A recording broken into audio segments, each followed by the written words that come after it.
Time now is 24 minutes past 8. You're listening to the Kevin Duala Breakfast Show on BBC Radio Merseyside.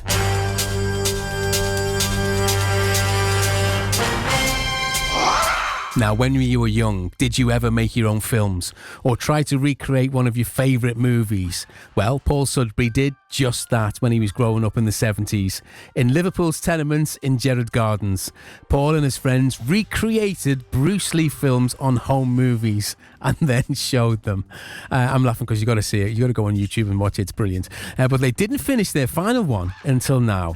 And it's a very, very intriguing story, this, and I'm glad that Paul's taken the time to join us. Morning, Paul. Morning, Kev.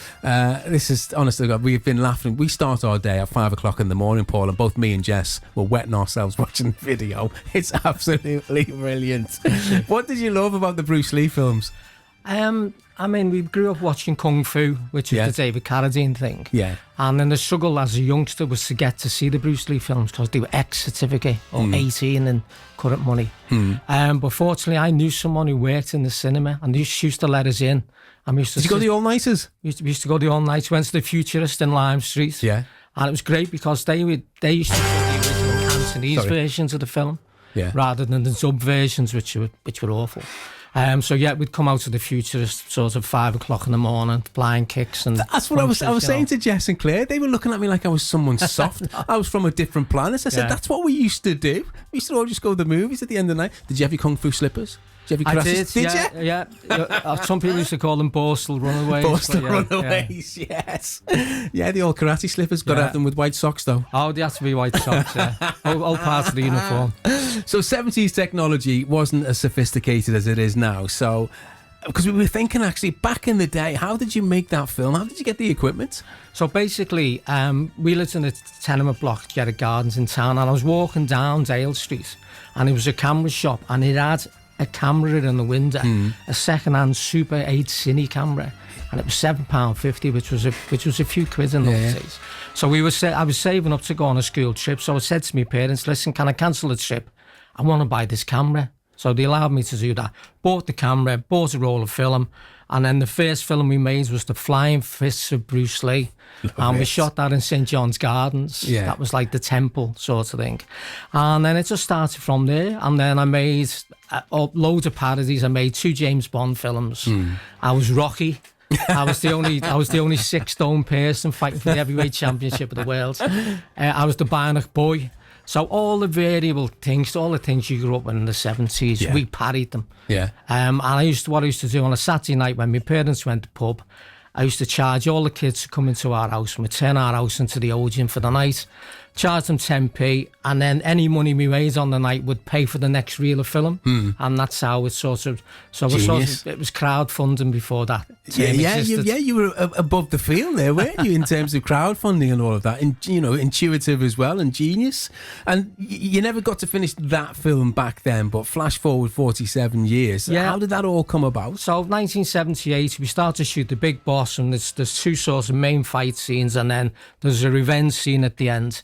Unfortunately, my dad died when I was 14, and we were sort of halfway through the film, and I sort of lost. I sort of couldn't cope with it, and so I never finished the film. And I never made another Super 8 live action film after that.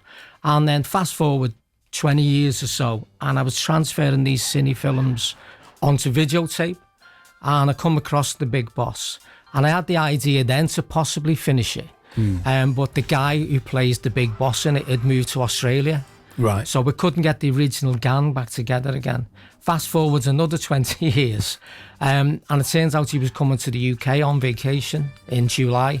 So I got all the original cast back together. Amazing. Apart from Tony Gandu, who sadly died 5 years ago. And we went back to the original location in Hunter Street. And we finished the final segment 47 years later with basically 4 pensioners fighting in the middle of Hunter Street. It's a brilliant film. It's a brilliant film. We watched it this morning, and I implore anybody to go on YouTube and to find this film and watch it, because it is absolutely brilliant. So what was that like, filming that then? Like you just said, four pensioners having a dust stop in Hunter Street. What were people saying when they were walking past? I mean, it was funny because there was a police car drove past, and I had visions of us getting pulled in. And I thought that was amazing, a good behind the scenes for the promotion. It was funny because, I mean, we had such a laugh. I bet you did. We were 14 again when we were doing it. I mean, there's one scene where, I mean, we tried to make it comedy because it's for pensioners. There's a scene where Paul Birchall sort of gets his teeth knocked out, and we used these comedy teeth. And it took several... When I looked at that, are they marshmallows coming out? It took several takes, and we were running out of teeth. And on the final take, I said to Paul, listen, if you don't get it right this time, you've got to pick those teeth up off the floor and put them back in your mouth. Yeah. You know. But as I say, we're a lot older now, so it's the fighting's more in the edgy rather than the physicality. So that's how we got round the physical side. Yeah, and I love the fact that, you know, you replicated all of the sounds and everything, you know, that they did in the movies. I was saying to Jess, the only thing that was missing was the dub, you know, in the movies, in the dub when they talk. Oh, the really bad dub. The really bad dub, yeah. But what was that like for you then, to have that completed then, Paul, and to bring it all together? Yeah, it was great because, as I say, it's 47 years in the making, and it sort of finishes that. And you know, at the end of the film, I put a dedication to my dad on it, and because he was a big champion when I was growing up. He loved all the stuff we did, and he'd have loved to have seen I bet it all be finished. You know, I mean, when we used to do the kung fu films in the 70s, there was no budget. There was nothing. They were literally made on a shoestring. And when I say they were made on a shoestring, we had a pair of nunchakus, which was 4 toilet rolls, sellotaped together with a shoestring in the middle. And that's how we used to do the fighting with the nunchucks. Yeah, I was saying to the girls as well, because, you know, I did karate back in the day. You know, we all wanted to be Bruce Lee. But we used to have, like, nunchuck-offs, you know, in Granby Street, and, you know, we'd all bring on nunchucks. We'd all meet outside the chemist about 8 o'clock at night and say, right, go ahead, off you go, and we'd be like that. But ours was just like, I went down to the Chandlers and just got like a mop pole. And, you know, we just saw them all homemade with the old chain and stuff, trying to whiz it all round. But great memories. And you've even had a premiere of the film at the museum. Just quickly tell us about that. We did. So basically 20 years ago, I started to get back into movie making again as a hobby. And I made a documentary called Gardens of Stone, which is about growing up in the inner city tenement blocks. Yeah.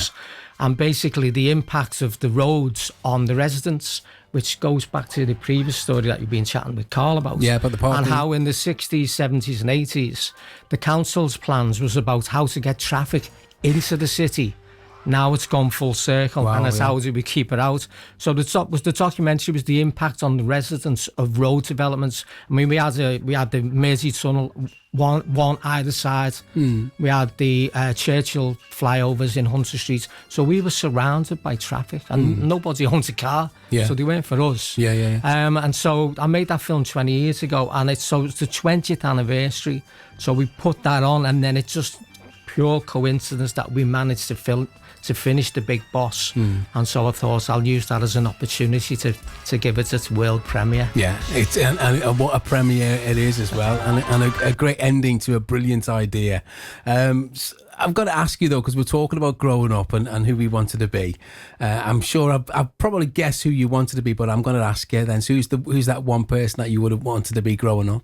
It was a combination of Bruce Lee and James Bond. Wow, yes, Bruce Bond. That was me, yeah. Bruce Bond, love that. So what's in the pipeline now? What are you doing now? You're going to do anything more then? I'm still doing some more documentaries. I do music videos, all as a hobby. So it's great that, I mean, in the old days of technology, you know, nobody had, you know, where you can film anything now on a phone. You know, there's back in the day there was nothing. Back in the day, you know, the chance of, you know, you as a kid having live footage of you moving, which is, you know, it's very unlikely.